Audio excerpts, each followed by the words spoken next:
Well, good afternoon, ladies and gentlemen. Of course, I want to say good afternoon to those of you joining me here on the East Coast. We also want to say good morning to those of you who are joining us on the Central time zones, the Mountain time zones, and the Pacific time zones as well. And of course, we want to say good evening if any of you are joining us from across the pond and parts of UK or parts of Europe, and good early morning if any of you are joining us from parts of Australia or Asia. Well, welcome to today's presentation, part of our Options Investing Concept series. Today we're going to discuss exercise versus assignment. And of course, in order to take a look at some of the questions that we've been receiving via phone calls, via emails, during our open discussion presentations on Friday, in order to properly discuss exercise versus assignment, we have to first cover the basic look at the rights and obligations of various options and various options transactions. So we're going to do a quick review of the basics. We're going to discuss the questions that have come into us, and then of course we're going to address your questions about exercise and assignment as well, or perhaps any other questions that you might have. All right, well, to begin, my name is Mike Chupka. Many of you know me. I see that a lot of you recognize a lot of you here from our previous webinars, but I'm the Director of Education here at Power Options. Power Options, of course, is a patented suite of search and analysis tools designed for self-directed options investors. We support over 23 of the most commonly used option strategies that are out there, with patented search tools, analysis tools, and the ability to track and manage those positions in the portfolios as well. Of course, we also offer various help videos, tutorials, archived webinars, and live webinars to help investors get more educated on various options concepts, specific strategies, and of course, advanced concepts as well. Now, today's presentation, we wanted to answer a lot of the questions, some of the questions that have been coming into us regarding exercise and assignment. And some of these questions are, what is the outcome of a sold call that is in the money at expiration? So I have a covered call position maybe, or just a short call or part of a spread that's in the money. I don't close it, I hold it to expiration. What happens? Okay.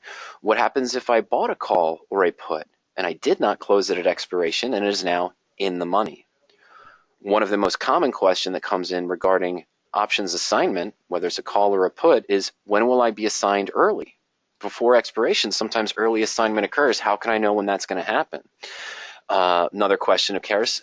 Many of you might be trading vertical spreads, using leverage to have a small investment into a position, looking to generate some income, maybe double-digit returns.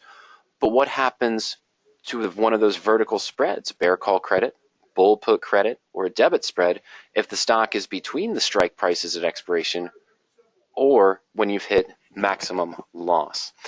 And also, question comes in regarding the calendar spreads, of course, is should I allow my broker to exercise my long far out option when I'm in a calendar spread? And we'll clear that up in just a moment.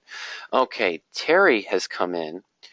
Terry has mentioned that the sound is very garbled. What I'd like to know, if any of you guys, anyone else in attendance here, can use the question pod and let me know how the sound is coming through. Is it coming through clear? Are you able to hear me clear? Justin says the audio is breaking up. Okay, that's not good.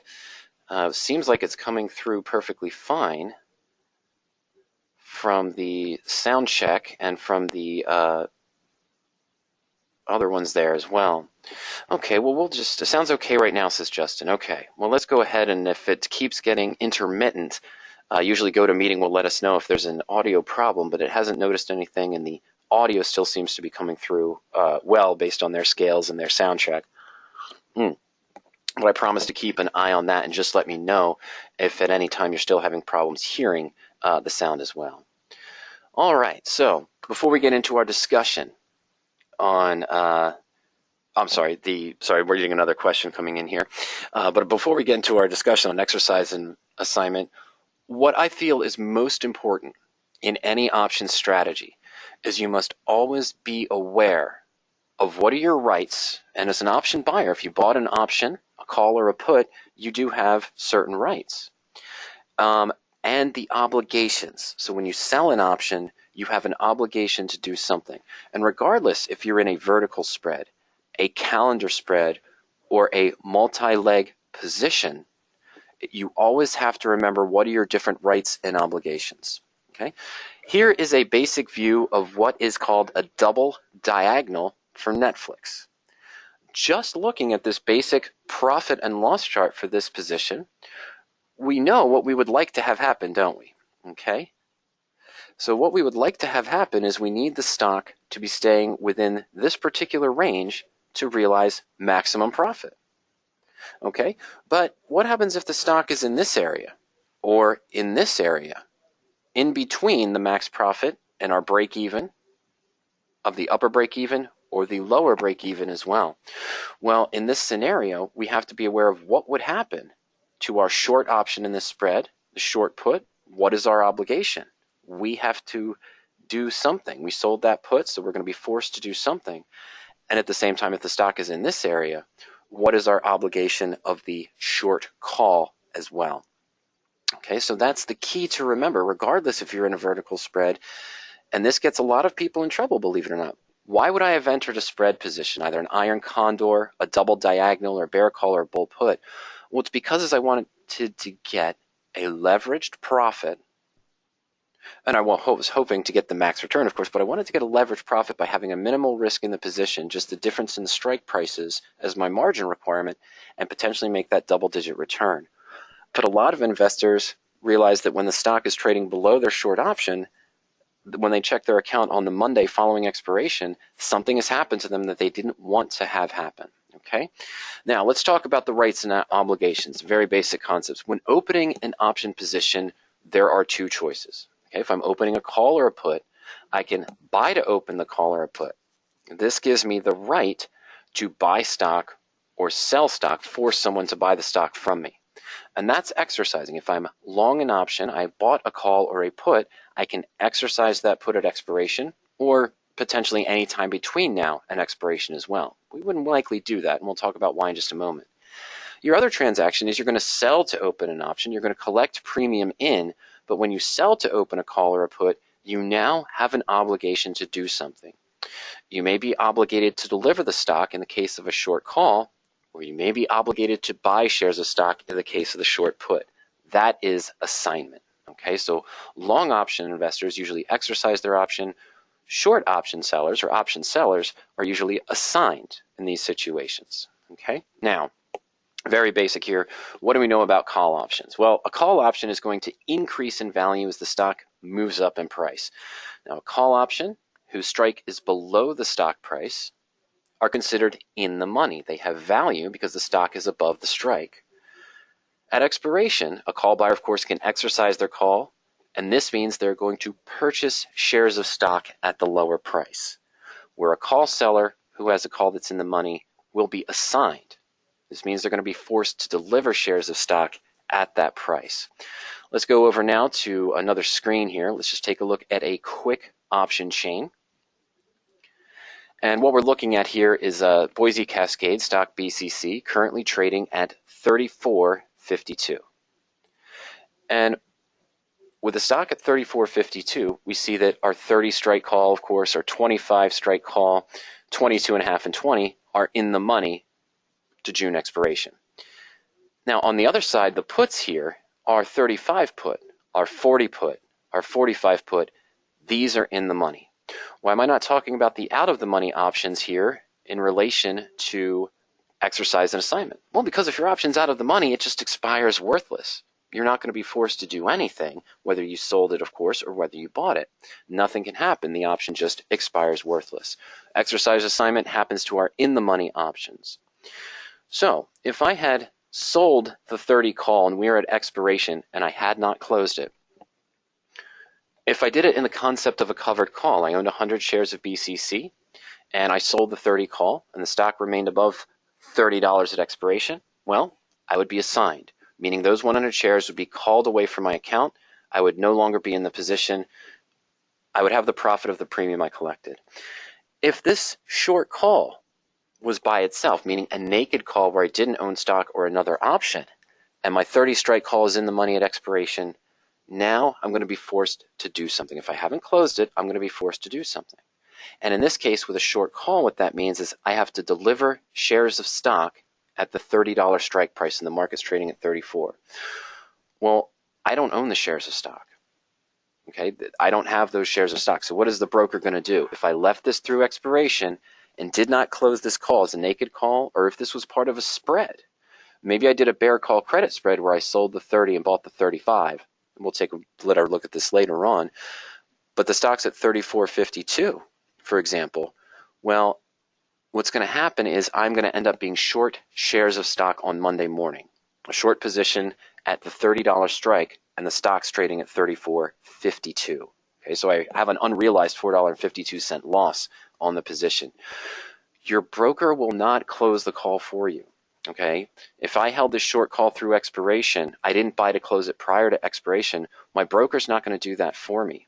They're going to assume that I wanted to carry it through expiration, and I have to fulfill the obligation, so I would be short shares of stock at that price. Okay, so that's what happens. That's what we know we want to avoid, but we want to address the questions of what happens to these positions at expiration. All right, now let's move on here. Basic review one more time. We looked at the in-the-money put options. Of course, put options increase in value as the stock declines in price. They're deeper in the money as the stock continues to fall. So a put option whose strike is above the stock price or in the money, the put buyer can exercise their put. And what happens if I own a put and I decide to exercise it, or I hold it through expiration and I don't sell to close it and it's in the money? Well, this means I'm going to force someone to buy shares of stock from me. If I own the stock, it would have been a married put position. This just would have closed my stock out at the put strike price, and I may have taken a small gain or a small loss on the position, depending on the situation. If I own the put by itself, I just bought a long put speculating that the stock would fall. It fell as I expected, but I didn't close the option at expiration, and I don't own the stock right now. Well, my broker is going to assume that I wanted to exercise my put, my long put that I bought, and this means that I can't force someone to buy stock I don't own. So now again, I am going to be short shares of stock at that strike price. Okay, and of course I sold a put. That obligates me to buy shares of stock at that price. The stock falls below my short put strike price. I am assigned. When I look at my account Monday morning, I will be long 100 or 200 shares of stock at my put strike price. Probably didn't want to do that unless you're doing a naked put position and you wanted to own shares of stock at that price. But if your short put was a combination from a bull put credit spread, and now your put is in the money, you likely did not want to own shares of stock at that price because you were looking for the leverage position where you didn't have to put up the margin to be in the stock. You were bullish on the position, but the short put will obligate you to buy shares of stock at that price again. Okay, let's go back to our screen. Let's just illustrate that very quickly, of course. What we're talking about here, let's clear that up. There we go. When we're talking about the put side, if I had sold the 35 put, and the stock's now trading at 34.52, if this was a naked put position, meaning I was looking for the stock to stay above the strike price so I kept the entire premium, the stock fell below 35, I would now be forced to buy shares of stock at $35. And that might be okay. That might be what you wanted to do. However, if you had entered this as a bull put credit spread where you sold the 35 and bought the 30, and the stock's now at 34.52, you were hoping that the spread would expire worthless. It did not, but if you didn't close it before expiration, your broker is simply not going to buy to close this put for you. You're just going to be assigned, and you're going to be long X amount of shares at that price. Okay, and in a calendar put spread, the same thing, depending on where the strike price is. We're going to delve into this a little bit deeper. We just wanted to illustrate this importance. And what I mean by the importance is regardless of what strategy you are trading, you always want to remind yourself and be aware of what are your rights and obligations. Now remember, of course, we can buy to close these at any time. Okay, and if I sell to open an option or I buy to open an option, I can take the opposite transaction at any time prior to expiration. So if I bought to open a call or a put, I can sell to close that option anytime prior to expiration for a profit. And this is what I was referring to with the long options. If I bought a call or bought a put and it was in the money to expiration, I likely would not have left it there, right? Because remember, if I bought a call, that means, what did I do? I bought a call. I was probably looking to get a leverage return at a small price, and I was bullish on the position. I probably did not have the goal, the end goal, to buy shares of stock with my long call, to exercise that call to buy shares of stock. Okay, that probably wasn't my end goal. I would have sold to close that call prior to expiration to take the profit and then look for a new position. Now, if you sell to open a call or a put, depending on the strategy, if it's a covered call, we'd want the stock to be trading above our strike price. If it's a naked call, you want the stock to be trading below the strike price if you sold that call option. But if it goes against you, you can buy to close it at any time. You likely wouldn't have left it alone to expiration. But of course, this does happen from time to time. This is why we're hosting this presentation today, is because a lot of options investors get caught with leaving their positions open to expiration and didn't realize what could happen. They saw the original position of maybe a spread trade. They realized they wanted the stock to stay above the strike price, that they only had a certain value put in for the margin, the difference between the strike prices, but all of a sudden they check Monday morning and they're long 300 or 1,000 shares of stock that they didn't intend because their bull put credit spread went slightly against them, but they didn't close it to expiration. Okay. So the first question that was asked during our presentations and has also come up in emails, what if your option is in the money at expiration, you did not close it? Well, we already covered this a little bit. If you bought a call, you leave it alone through expiration. Let's say we bought a 50 strike call for $2 a month ago, and the stock's at 55 now at expiration. Is my broker going to sell to close my call for $5 and I make the $3 profit? No. If you did not close it ahead of time, your broker is going to assume that you wanted them to exercise that option for you.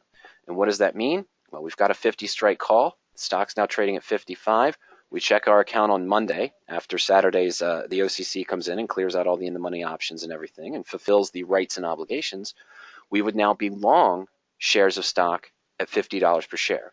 We could choose to sell to close that now at Monday's price. Maybe it's at $54.80, maybe it's at $55.20, depending on what the market did from Friday's close to Monday's open.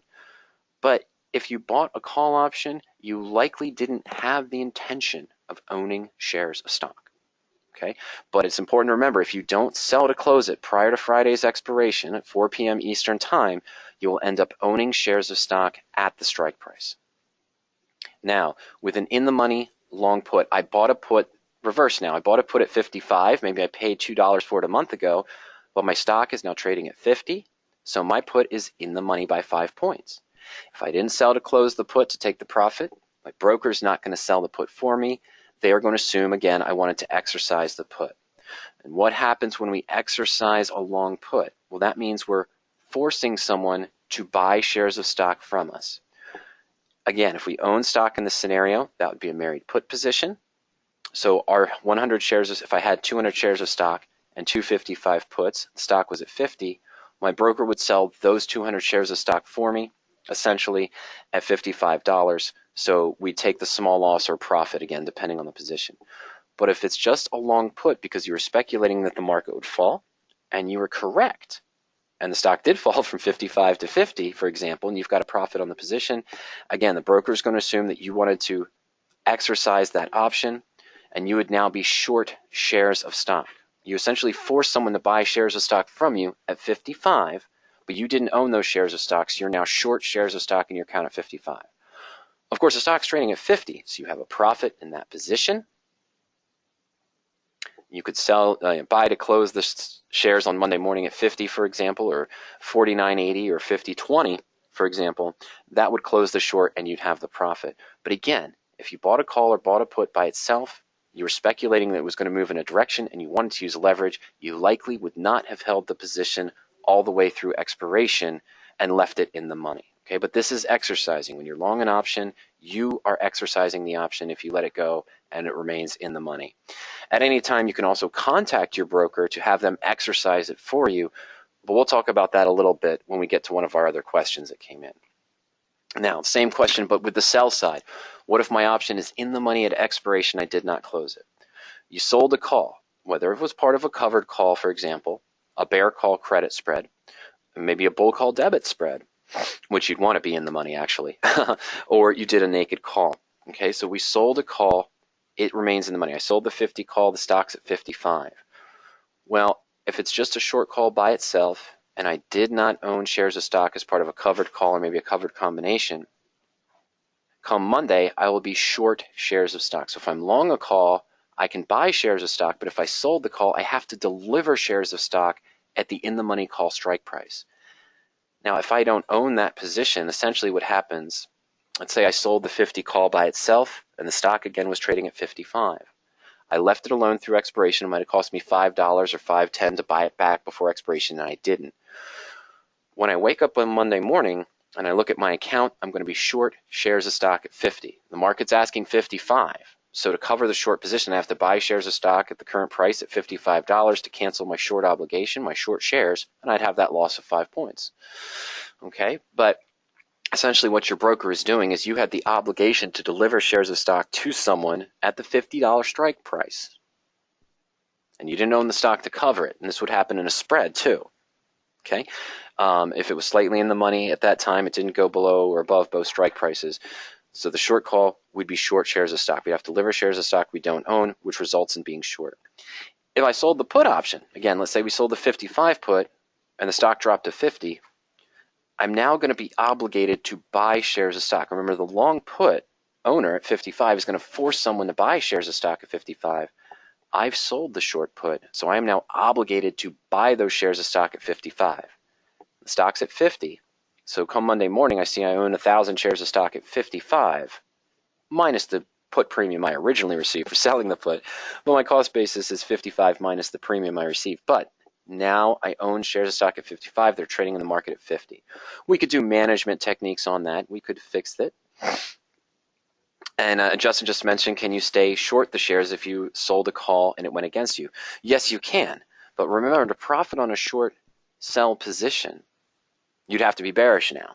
You'd have to think that the stock is still falling in price. So again, Justin, if I sold that 50 call and the stock dropped down, I sold the 55 call and the stock dropped to 50, I could remain short those shares if I wanted to. Maybe I could convert it into a covered put position. The opposite of a covered call would be a covered put. I'd be short shares of stock and I'd sell a put against it, or convert it into a married call position where I buy an at the money or in the money call to protect further declines if the stock moves up in price. So that's some of our management techniques that we'll probably get into in a different presentation as well. But that is the key. So let's take a look at this way. Let's say I sold, Justin, a 50 strike put a month ago and I collected $1 for it, a naked put position. Now, most likely I did this because I was bullish on the stock, and if it stayed above 50 and my put expired, I'd be fine, and I'd keep the dollar premium. But let's say the stock dropped to $49 per share. I'm now forced to buy shares of stock at 50 on a stock that's trading at $49. However, if I'm still bullish on the stock long term, I may be okay taking assignment because I got into the stock at the price I wanted. I kept the dollar premium, so my cost basis is 49. If I'm still bullish on the stock, I could maybe now do a covered call and sell the 1 week out or 2 week out or maybe month out 50 strike call to convert the short put that was assigned to me as a covered call position. What gets people into trouble, though, some investors, what happens to some investors who are taught an interesting trade such as a bull put credit spread, where I might have sold the 50 put and bought the 45, I know my max loss is 5 points minus the net credit I receive for that. And I say, okay, well, I'm hoping the stock stays above 50, so both options expire worthless. Doesn't happen. Let's say it's at 49, and they think, okay, well, I'm just going to take $1 loss on the spread. No, the short put still obligates you to buy shares of stock, and if you didn't have that in your account to cover the stock ownership, let's say on 10 contracts at $50, well, you're now borrowing money from your broker, let's say in a cash account, of course, or a margin account, you're borrowing money from your broker to be in that position. Okay?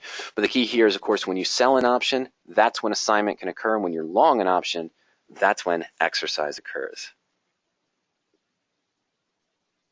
Okay, this is a question just came in from Randy. And Randy, I'm going to address that in just a moment. Okay? Now, this is just what we just covered here, so I'm just going to breeze through this one. One of the common questions that came in, what is the outcome of a sold call that's in the money at expiration? Well, we basically covered that. I did a covered call. I bought stock at 50, sold the 50 call, and the stock goes up to 55. My call is in the money. I own the stock, so I'm going to be forced to deliver those shares of stock at the 50 strike, even though the market's at 55. Well, I probably had a profit of maybe 2% or 3% for that position if assigned, the max return on a covered call. So there we would be assigned there. We'd be out of the position. We can use the money that we have now out of the stock position to look for a new trade. a naked call, meaning you sell a call, and I never advocate doing this. Some of you might be trading it, but to me, this is one of the 4 or 5 strategies I've never traded in my personal account in my 12 years of investing with options, just because I don't like the risk. It has an infinite risk to the upside when you sell a call by itself. So a naked call, I sold the call at 50, collected a premium, the stock goes to 55. I have an obligation to deliver shares of stock at 50, but I don't own the stock. And I don't own another call to cover that obligation. I didn't buy a call at a different strike to cover that obligation as in a spread. So what happens is I end up being short shares of stock. I essentially deliver shares of stock. I deliver shares of stock I don't own, which means I'm short shares of stock at 50. The stock's trading at 55. I'm looking at a $55 loss. And this isn't the same thing as assignment, but depending on your account, your broker may have certain requirements about how much they'll allow that short position to take a loss before they request that you close it, depending on your margin requirements and so forth. So remember, if you sold a call and it's in the money at expiration, and a covered call, you're okay. You probably wanted that to happen. You'll be assigned. If it's a naked call, well, you may suffer a large loss as the stock continues to move up. But if you leave it through expiration and you don't close it prior to that, you're going to be short shares of stock. And the spread is the same thing. And let's say that the stock was trading at 49. I figured it was going to stay below it, so I sold a 50 call and bought a 55 again, and the stock's now trading at 53. Well, the 55 call doesn't cover my obligation at 53. That 55 call I bought is now out of the money for the bear call spread, and it just expires worthless. So essentially, my broker sees that I have to cover this obligation at 50. So again, when I checked my account Monday morning, I didn't take a loss of $3 on the spread. I am now short shares of stock at 50, and the market's trading at $53 per share. Okay, so that's what happens with the in-the-money calls, whether it's part of a spread, a covered call, or a naked call. Now, this sort of goes along with Randy's question, okay? When will I be assigned early? And Randy asked, if the position goes against you before expiration, I sold, let's say, that 50 strike call, thinking the stock would stay below it in a bear spread, but it goes up above it prior to expiration. We still have 2 or 3 weeks left to expiration, okay? The direct question here was if the position goes against you before expiration. Can the brokerage exercise the option so you're forced to buy or sell before its expiration? The answer is yes. This is called early assignment. When will you be assigned early on a short put or a short call? Okay, so when you're selling an option, remember again, we call that being assigned. It's not exercised. Someone exercised their option and you were assigned. But as the option seller, you can be assigned early. But when does it happen?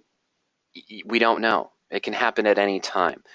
If you're short a call as part of a covered call position, Randy, or maybe just part of that bear call spread we mentioned, and the slightly in the money, maybe we still have 3 weeks left to expiration, but there's an ex-dividend date coming up, we can be assigned early. What does that mean? It means that the option buyer on the other side decided to exercise his option. He wanted to buy shares of stock early. That can happen. Okay, he wanted to own shares of stock for the ex-dividend date, so the market maker has to assign the short calls that are out there for those who exercise their long option, so you can be assigned early. Now, if you're in a covered call position, the best case scenario, of course, is to be assigned to get the maximum return, unless, of course, you're trading a dividend-paying stock as a core holding in your account. You tried to sell out of the money calls against it month by month to generate some extra income, but the stock had a good run, and your short call is now in the money prior to an ex-dividend date.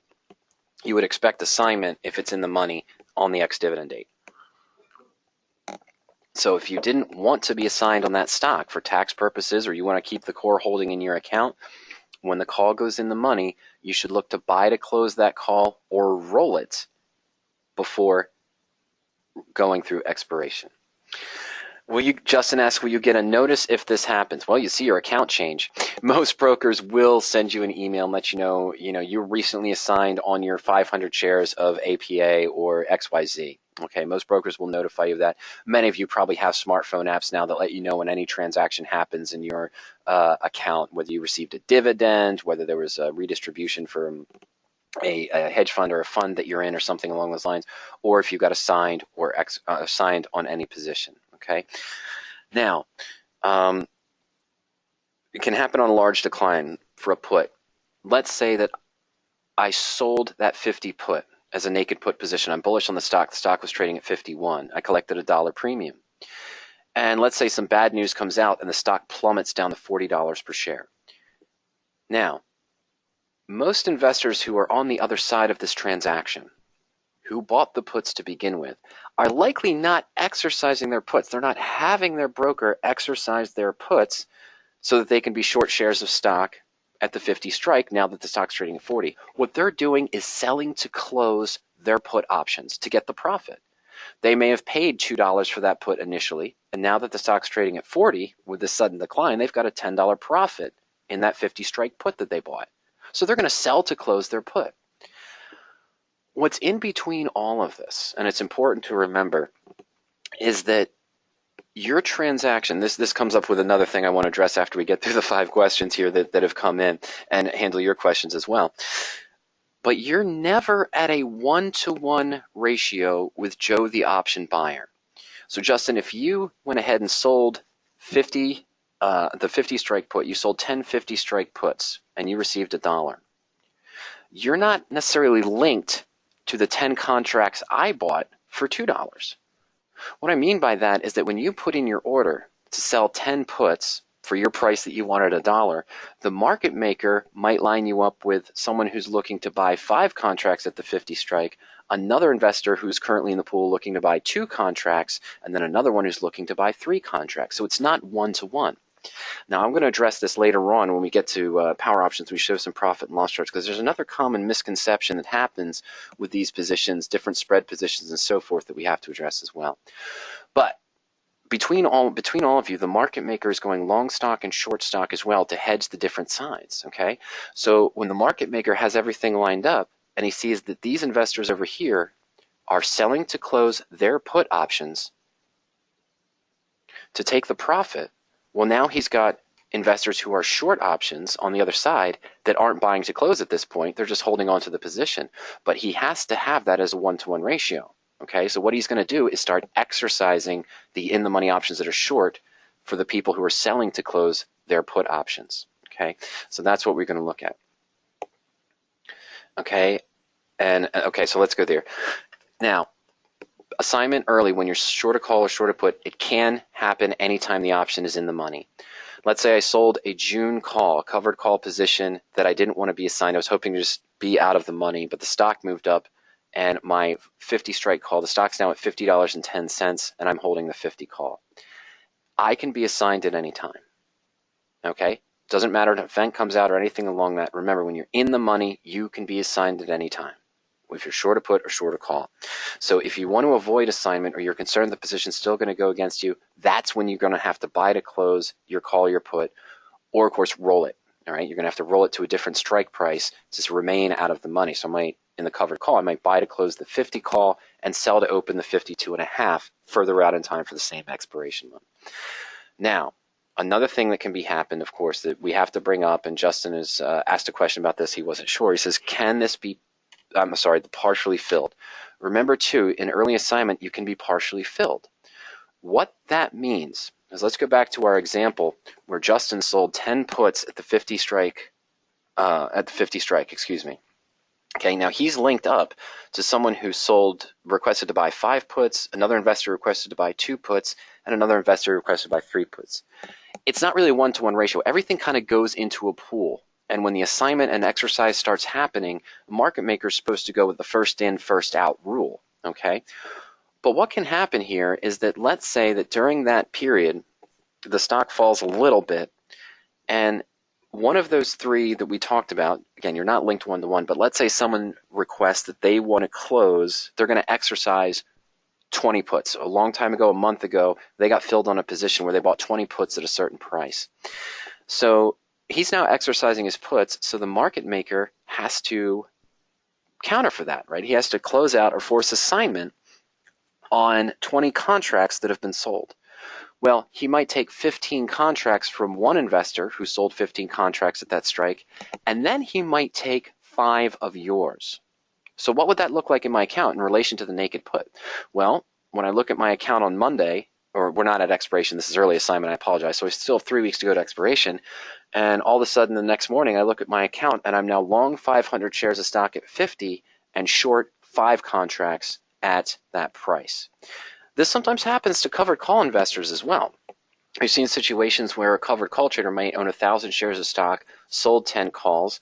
The stock was slightly in the money prior to expiration. Maybe the stock was at $50.50, and all of a sudden, 3 of those 1,000 shares were assigned. And the investor suddenly looks, and they just have 700 shares of stock and 7 calls that are available. And it's not what they were really looking for on the position.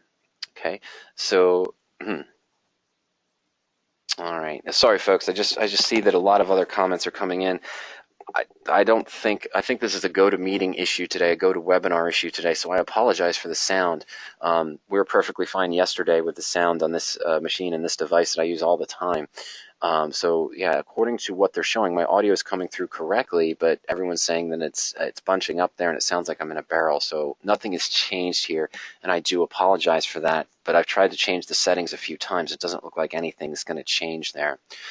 All right, so that's what happens in the relation. And of course, the partial fill, you might be assigned before, you might be in the money before expiration. You might be assigned on your short call or your short put, but you might only be partially filled based on what the market maker has to fill based on who's exercising what number of contracts on the other side. Okay, we're going to use power options for this one. We're going to go and take a look at the graph there on power options. How will my broker handle a vertical spread position? So bear call credit, bull put credit, iron condor perhaps, anything along those lines, where the stock is between the 2 strike prices at expiration. And again, this is one of the most important things for investors to realize who are trading spread positions, is you always have to make sure you're aware again of what are your rights and obligations. Doesn't matter that you sold it as a spread position. Okay, now I'm starting to get notifications from GoToWebinar that they are having issues with their audio, and then it dipped out and now it came back again. So I apologize for that. All right, well, let's go back to square one. In your vertical spread positions, you still have to remember what are your rights and obligations. You have to remember that as an individual option. And it's the same outcome. Okay, if it's between the strike prices of your credit spread and that short option is in the money, it's the same outcome of being short a call or short a put. Okay, so let's go back over to power options now. And I'm going to pull up a custom spread here. There we go. Let's see if that goes through.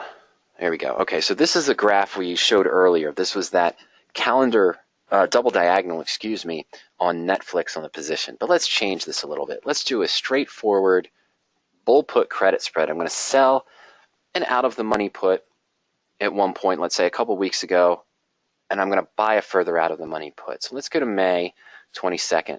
And Netflix is currently at 585.71. All right, so let's go to our put side here. And let's say a few weeks ago, I had sold the 587.50 put for this week's expiration, and at the same time, I bought a 582.50. Let's just take a look at what that would look like, and we'll explain why I would have done this. And let's just use one contract of each to keep the math simple. All right, so here is a bull put credit spread for Netflix. And what we see here is we would have been able, these are the prices today. We probably wouldn't have gotten these prices, but let's just say we did. Let's say we got this when the stock was trading above our short put. So let's say the stock, Netflix, had been trading around 600 a couple of weeks ago, and I sold this 587.50 strike put, and I bought the 582.50. It's a 5-point spread, okay? And at the time, we received $10.25 for selling our 587.5 put, and we paid $8.15 for our 582.50 put. So this would have resulted in a net credit of $210. We do have the obligation of 5 points, so the spread would have been a maximum risk of $290.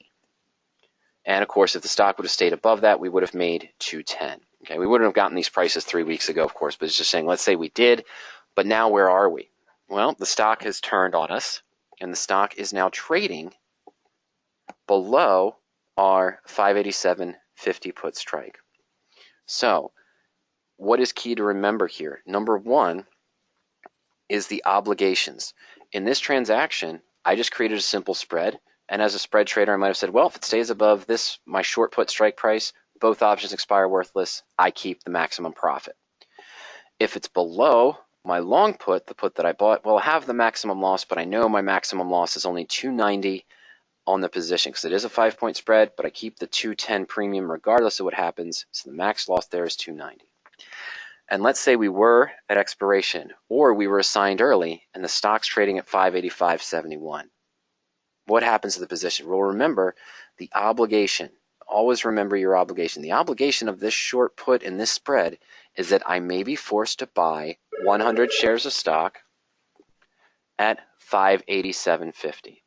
So if early assignment occurs, and we're on the position here, and early assignment does occur on this position, we would be long 100 shares of stock at our cost basis at 58.750. Of course, we'd still be long the 58.25 put because we didn't exercise it.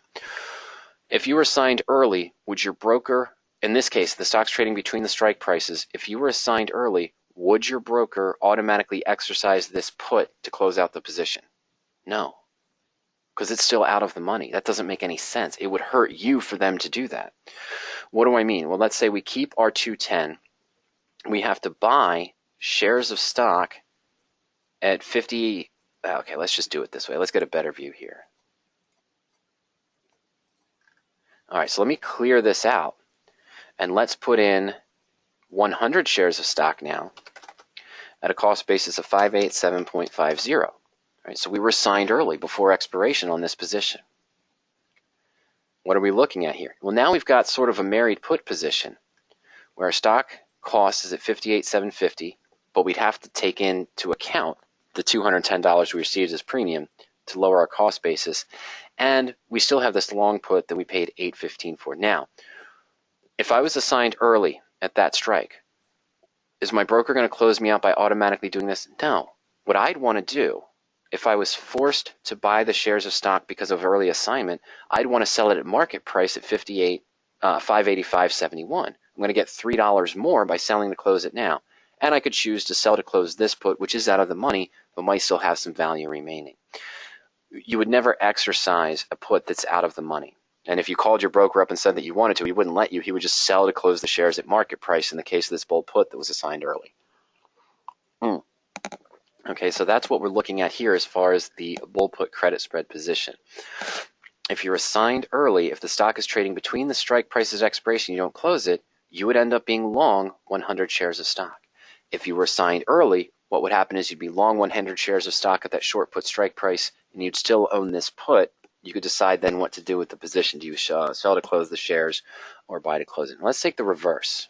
Okay, let's say we did a bear call, and we did a bear call here by selling the 585 call and buying the 590. Okay, so originally, why would we have done this position, this bear call credit spread, where we sold the 585 and bought the 590? Well, it would have been because maybe the stock was trading around 575. We wanted to take advantage here of the bear call credit spread, thinking the stock would not breach 585. And this option is only 71 cents in the money now.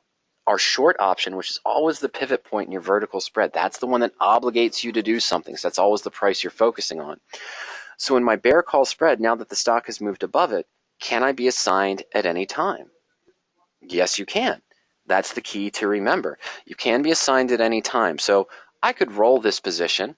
I might choose to adjust this bear call that's going against me by buying to close the 58.50, and I might sell to open the strike between. So I might sell to open the 587.5 strike, for example. Okay, I might sell to open that and keep the 590 in place, but just move this up here to that better strike so it's still out of the money. I may manage the whole position, of course. That was discussed in a different webinar, managing vertical spreads. But if this was expiration and I left this alone, what happens? Okay, my vertical spread is slightly in the money. Is my broker just going to buy to close this 585 call for me at 71 cents? No, I didn't close it ahead of time. I have to fulfill the obligation. Call buyer on the other side, of course, is going to exercise his call if he left it alone through expiration. So he's essentially going to buy shares of stock at 585. I don't own the stock, so I have to fulfill this obligation. So when I look at my account Monday morning following expiration, I'm going to be short 100 shares of stock at 585. They're now trading slightly above that at 585.71. Did I keep the original net credit from the spread? Of course I did. And that's where you have to analyze your break even. As Justin mentioned earlier, could I remain short shares of stock at 585? Sure. If I still had a bearish sentiment, I could still remain short the shares, and if the stock drops down to 575 or 570, I can buy it at market price to close my short position. But that is the key, is that the spread position won't just be closed for you. If you received $1 net credit for this position, and it's at 585, 71 at expiration, and I didn't close out this short call, it is in the money for my bear call spread, well, I'm going to be short those 100 shares. My broker's not just going to buy to close it for me at 71 cents, so I'm still looking at a profit of 39 cents. That's not what's going to happen. I have to cover the obligation of the short option because I did not close it before expiration. So I'm obligated to do something in the case of a short call in any vertical spread, or the short put in any vertical spread. The short call, I'm going to end up being short shares of stock, and in the credit spreads or the debit spreads with the put, I'm going to end up owning shares of stock. And let's be honest, you were using spread positions because you didn't want to be long or short stock. You were trying to use leverage, so you want to avoid that. You'll always close the spread beforehand. But that goes back to that question. What happens to a vertical spread where the stock is between the two strike prices at expiration or it's assigned early? You may end up being long shares of stock in the case of a short put spread position, or of course you may be short the shares of stock in the case of the short call of a bear call credit or a bull call debit even. Okay, so let's get on to the next question. And this is related to sort of a different strategy. Regarding calendar spreads, where I'm typically going to buy an in-the-money call option that's a few months out in time, a call or a put, and I'm going to sell an at or slightly out of the money option in the nearer term. Okay? My goal is to keep rolling and rolling the short positions, the short options, so that eventually I cut down the cost basis of the long option as well. Well, what can happen in that situation? Let's take a look again at the graph. Okay, and what we want to see here is, let's say that we took Netflix again, which is currently trading at 585.71. And let's say that I sold, I'll go over to there in a second, but let's say I sold this week's expiration, May 15th. Let's say I sold a 580 call. Okay, maybe when the stock was trading around 577, I sold a 580 call for May expiration, and out into July, which is 65 days away, I currently own a 555 call. Okay, so let me just go ahead and let's look at what happens there. Okay, sorry folks. Transfer over. There we go. Okay, so here's not the best calendar spread. I would have looked for a little bit extra profit, but we just used the numbers right off the top of my head there for strikes we would have selected. What have I done here? I've sold this May call, the 580 call. Maximum profit here at 580. That didn't help, but it kind of did. We sold that 580 call, let's say, for 715 at one point, and I bought a 555 July call, so far out in time, 555 July call for, let's say, 53.45. Okay, so what is this? This is we have a cost basis here. This is not a spread I would have traded, by the way, but we have a cost basis of 46.30. Okay, so the 715 I collected in for my calendar spread, the short 580 call, and the long option, the 53.45. Coming up to expiration in 2 days. My short call is 5 points in the money. So I could look to buy to close it, of course. But what happens in this scenario? I can make a profit here. I'm going to make a slight profit. The max profit happens, of course, at 580. But now with the stock at 585, I may be forced to do something. What is that obligation? Again, the short obligation is we're going to be forced to deliver shares of stock at the 580 strike price. Okay, so I'm going to be forced to deliver shares of stock at 580. I don't own shares of stock, do I? So it's not a covered call. What do I own? I own a 555 call. So I can say, all right, I'm going to leave it alone to expiration, and I'm going to allow my broker to cover my short obligation by exercising my 555 call. That's what they'll do. The calendar spread that we showed here is essentially a bull call debit spread, but with different times. My put option is far out in time. It's out to July, 65 days. Okay, so the question is, should I allow my broker, in the case that my short option is in the money, whether it's a calendar call, a calendar put, and a calendar spread, by exercising the long option? And the answer is no.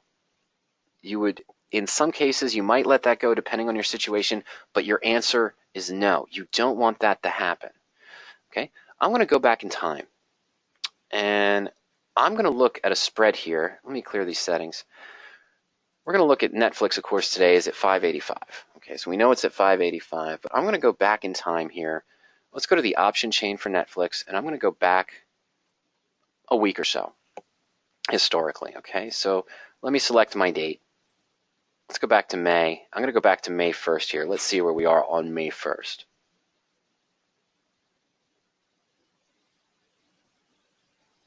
Oh, sorry, there we go. Okay, perfect. Okay, now back on May 1st, about 12 days away. Let's see, I want to see what our standard expiration is here. I might have sold an out of the money, we've done a calendar spread, let's be nice to ourselves. Let's say I sold the 570 call for 540. Okay? 570 at 540 for May's expiration. At the same time, let's go out to July. Okay? And I may have bought, let's say, the 550 call, and let's call it $40. All right, so I want to put this into our portfolio very quickly.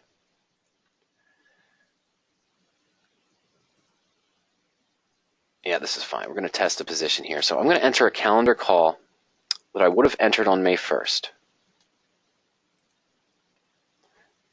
And again, the buy to open,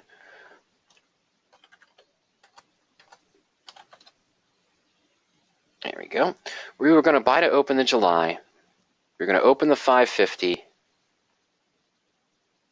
and we were going to call that $40 at the time. And at the same time, we're going to sell to open the 570 call. There we go. And this is May 1st, of course. There we go. And we're going to sell to open this at 550. Okay. So this was our original position for our calendar call spread. And we know the stock now is in the money. So let's go ahead and take a look at the profit and loss chart. So we have a good spread. We're still in a profitable zone here as we get close to May expiration. So this Friday, if I do nothing, in this case our debit was $34.50 for this transaction on May 1st. If I do nothing at expiration, the stock stays at 585, what's going to happen? Well, I'm going to have to fulfill the obligation to deliver shares of stock at 570, my short call strike price of this calendar spread at May expiration. I could, of course, be assigned today or tomorrow as well. I did purchase the 550, so this gives me the right to buy shares of stock at 550. So it's Friday at expiration, stock's at 585, 4 p.m. market closes, I did nothing. What's going to happen? My broker is going to buy 100 shares of stock for me at 550, and that was the July option, remember? And we're going to sell to close, and they're going to sell that for me at 570. Okay, now what does this mean? So we bought in at 550, we exercised essentially our long 550 call, and we were assigned on our 570. This means we get 20 points back from the transaction. But remember, I paid $34.50 to get into this position, so I'm looking at a loss of $14.50. If that's the case, why is this profit and loss chart showing me a profit anytime in this range when I'm looking at a loss of $14.50? Because we paid $34.50 to get in, we're only getting 20 points back for a difference of the strike prices here. That's a loss of $14.50. Why am I seeing a profit? Because the profit and loss chart for this calendar spread is based on the theoretical or remaining calculated value of your 550 long option that you bought at the short-term expiration. What do I mean by that? Well, we hit expiration, and we know that Friday at expiration, that this option is going to have an intrinsic value. The 570 call that we sold, excuse me, is going to be 15 points in the money at expiration because the stock's trading at 585. So I have a $15 intrinsic value, probably a little bit more, but my $15 intrinsic value for the 570 option at this time. Now, but what happens on expiration? The theoretical value on Friday, if the stock still remains at 585 of that 550 call I bought, is $55.44. So what does that mean? Remember, if we take exercise and assignment, we only get 20 points back for a loss of $14.50. But at this time, because that July call is still further out in time, if I go in Friday and let's say I bought to close my 570 short option at $16. And let's take a look at what the value of that 550 call is right now. Okay, let's go up here again. And that July 550 call that we bought is right where it should be. 55.25 is the current market price to 56.65. So we could almost call that 55.75. Let's call it 55.75 for the time being. We could probably get close to that. Let's call it 56. Let's be nice to ourselves here. Easy math. But see, that's the current value.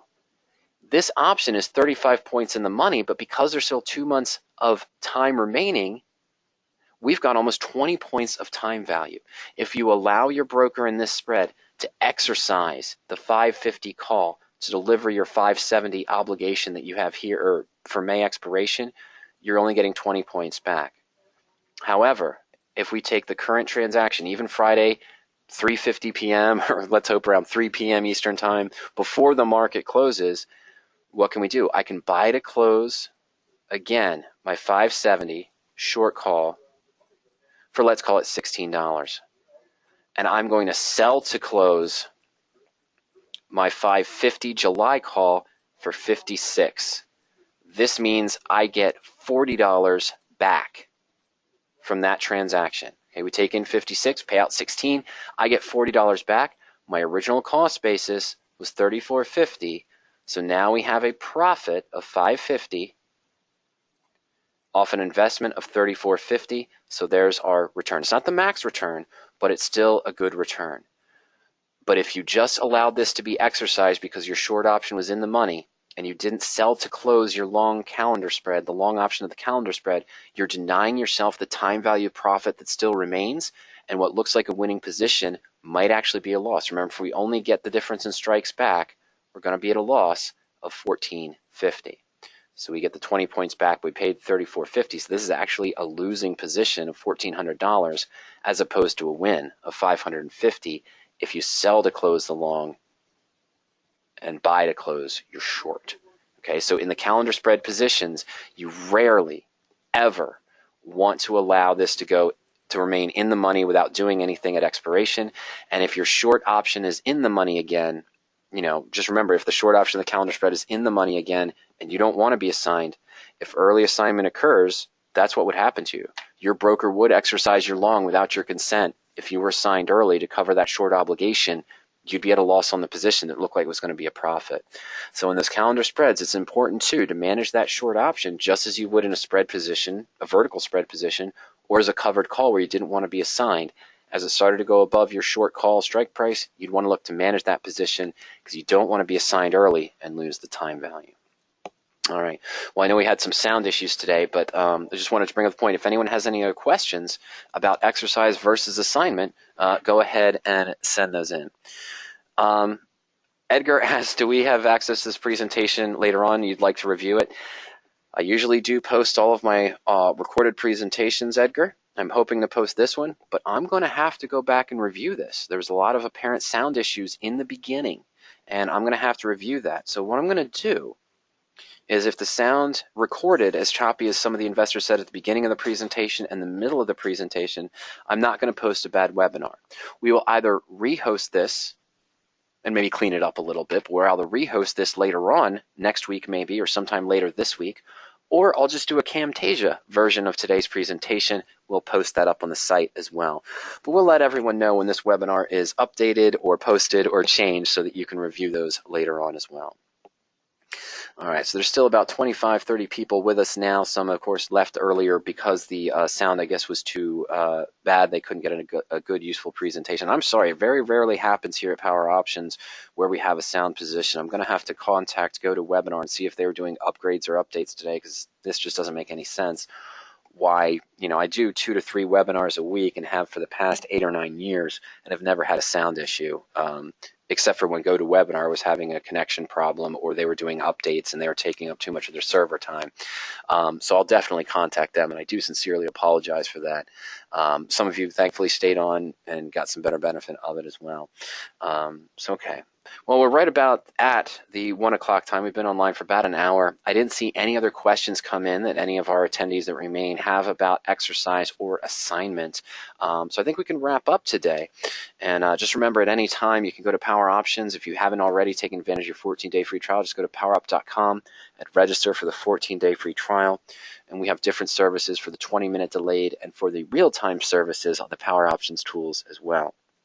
Now, if you think of any other questions later on, or you just want to comment on the poor sound quality or anything of that nature, just send me an email anytime to support@powerup.com. Again, I do apologize for the sound quality. I don't know what happened there. Of course, you can also call us during market hours. You can reach us at 302-992-7971. There's also contact links at the bottom of every Power Options page. All right, well, ladies and gentlemen, I hope you have a happy trading week. Happy Expiration coming up on Friday. Of course, remember that you can, every Friday at 4:30 p.m. Eastern Time, we host our open discussion, open forum Q&A session. You can register for that right at Power Options. I promise you the sound will be better. But we have a lot of fun with those open discussion, previous conversations there. I don't have any planned material. Just invite everyone in, and everyone can join us and bring their questions, and we handle all the questions on the fly. So hopefully I'll see you next Friday. Again, thank you for joining me. I apologize for the sound quality earlier. Please let me know if you have any questions at any time. Happy trading, everyone. Good night. We'll see you soon.